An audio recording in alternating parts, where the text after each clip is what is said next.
We have this painting that a friend of ours did. I've been meaning to make a frame for it.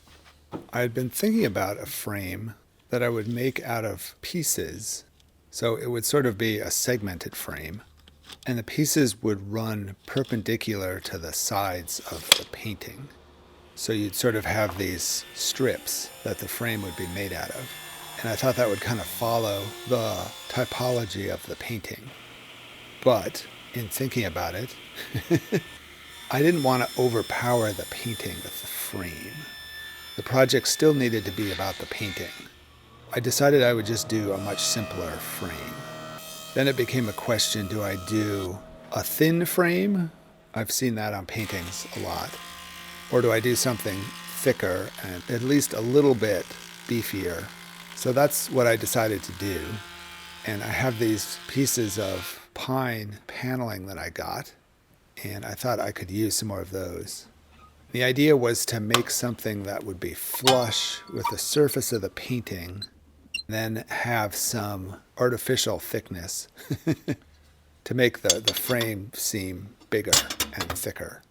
And the other idea I had while I was cutting the pieces of wood was to orient the grain on the wood so the grain would be wider, closer to the painting, and then get denser as it got further away from the painting. In constructing the pieces for the frame, what I wanted to do is to make a fairly wide piece that you would see flush with the painting, then cut a long miter along the edge of those frame pieces and make a shorter piece that would take up the thickness of the painting. And in doing it this way, I hope to get the grain to feel like it's wrapping around that corner. It would look like a single thick piece of wood. I found when cutting these long 45-degree angles on the table saw, you really have to hold the piece in place, which is why I have all of the feather boards, as the piece tends to want to rise up and drift away from the fence. Then I can just glue that miter together, and I used pin nails along the length of the miter. So I would sort of hold it in the position that I wanted it and then put in a pin nail. The pin nails are small enough they disappear. I can use my miter sled that I made a couple of months ago. It's pretty straightforward. You cut one end off, then you rotate the piece around the fence on the sled, and you cut the other side of the frame, and they should be square to each other. I discovered that the fence on either side compared to the blade isn't quite 45, but the two sides of the fence are perfectly 90. And I did sort of an assembly to see if the miters were tight and to see if this is going to work. I found some blocking to hold the frame pieces up, and I can make sure the painting's going to fit. I did end up trimming two of the sides down just slightly. I can just glue the miters together and use the band clamp to hold it all together while the glue dries. I didn't use any biscuits or dowels or any kind of extra things in the joint besides just the glue. In this next step, I'm going to help the strength of that joint. So I discovered as I was working on this, I actually have quite a bit of space on the back side of the frame to use as needed.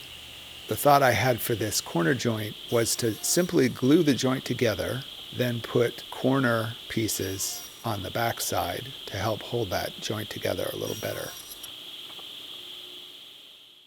I can just glue these triangles in place, and now we have a very strong connection at the corners.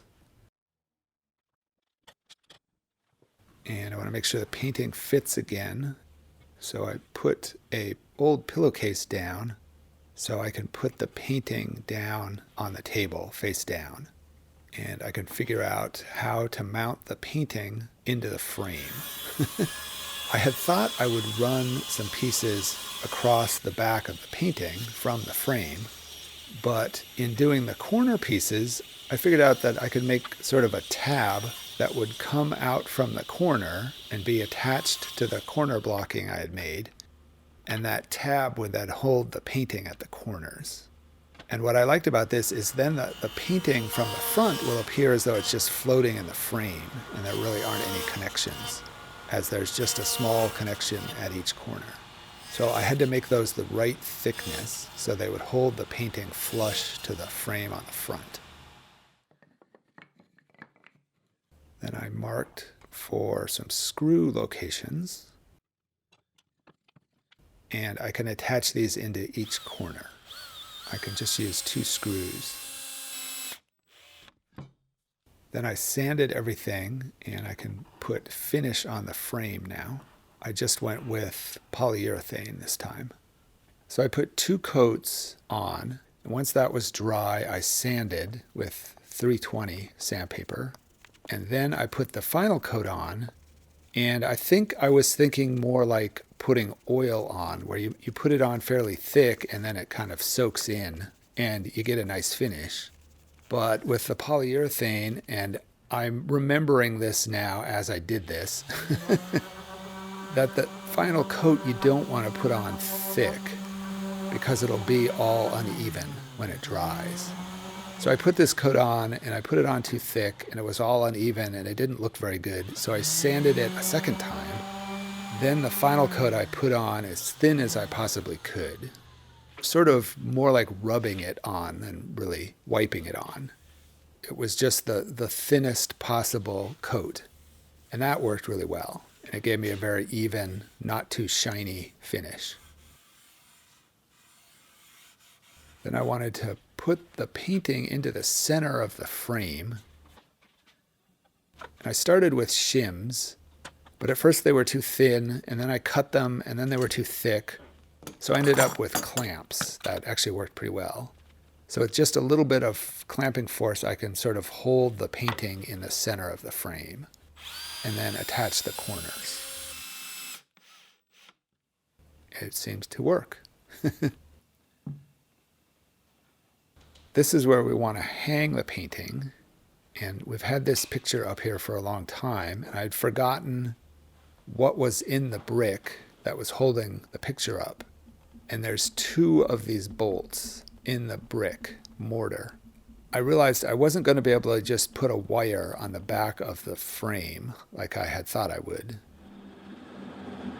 What I came up with was to make 2 tabs that I would glue to the inside of the frame, and I'd cut a small slot in those tabs, and those slots would hold the head of the bolts that come out of the brick.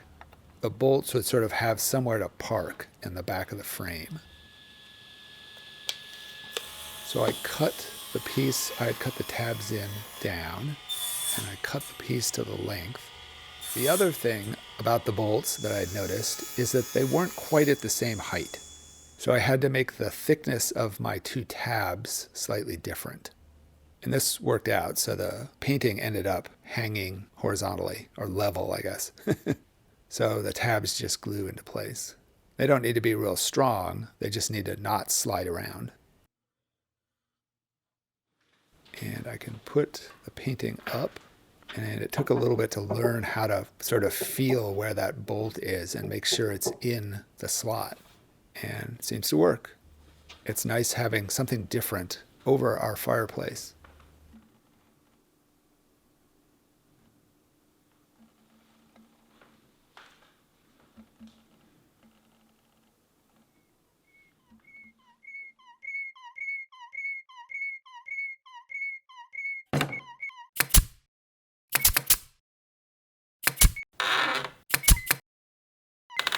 Thanks for watching.